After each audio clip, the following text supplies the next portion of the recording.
So Corey, everybody always asks me, what's it like at KWI? How's your day go? How's your day run? How's it begin? Well, KWI starts early. I always use the statement, hey, I get up and get started before breakfast, because if you want to get ahead in your life, that's what you're going to have to do. KWI starts at 6 a.m. And what's that 6 a.m. look like from the shift leader?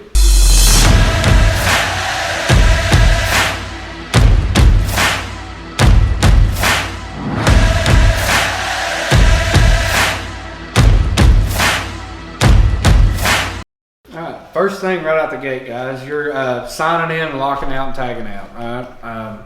Then we're going to do our JSAs, JSA, job safety analysis. We assess things in the shop, make sure everything's tidied up from the shift before, make sure any booby traps or fall hazards are taken care of, and we sign off, mitigate, and sign off, and take care of business from there on out. Right. So when you mentioned the JSA, is that at all something that you do on the job site? Every day. You could do as many as 100 JSAs in a shift, just because if your job scope changes, you have to do another JSA for that shift or for that job. Okay. And the next thing you mentioned was the hot work permit. So the hot work permit is going to give me permission to cut, to burn, to weld. So how important is that on the job site? So let's say you're in a refinery.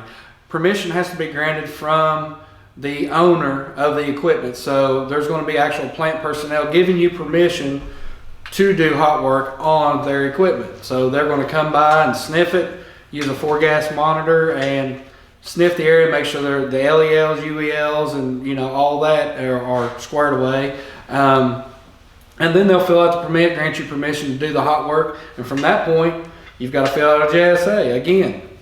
Right. So some people always say, well, hey, I'm hiring in as a welder. I don't care about the paperwork. All I got to have is a piece of tungsten and a welding hood and I'm good to go. So how often does the welder need to get their hands on this, or how familiar does the welder need to be with this? You're going to be familiar with it. You're going to learn to like it, or you won't be there. Right, so it's true. And then you mentioned real early on, we'll drop back on that for a minute. You mentioned the lotto, the lockout, tagout.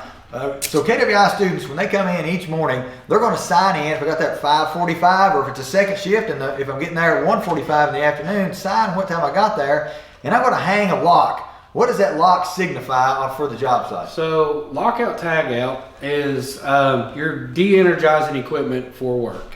So if it's an energized, let's say you're working on an ID fan or a big piece of equipment, and it's energized. You're inside of this equipment and somebody hits a start button and it turns on. What's going to happen to you?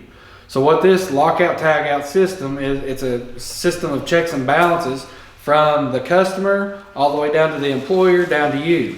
So you go back all the way to the source of power, lock it out, kill it, lock it out, de-energize, verify zero energy, and then you hang locks from there on out.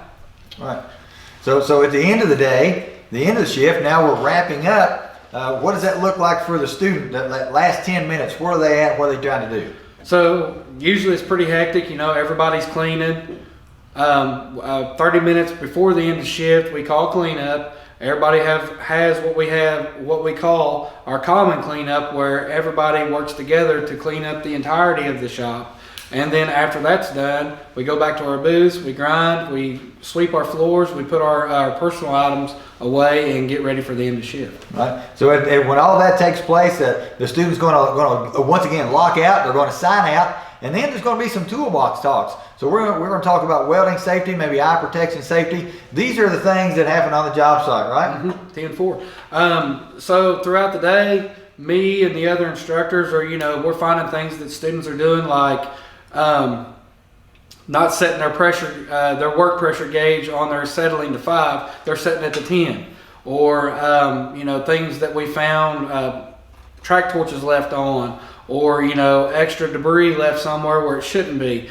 We police that. I'm a firm believer, if you find something, you own it. If you see it, you own it. You fix the problem then you address it later. Bring it up to the people or the manpower, let them know what they've done wrong and address it then. You don't necessarily have to rip them, but let them know, hey, this needs to be fixed. We're going to fix it.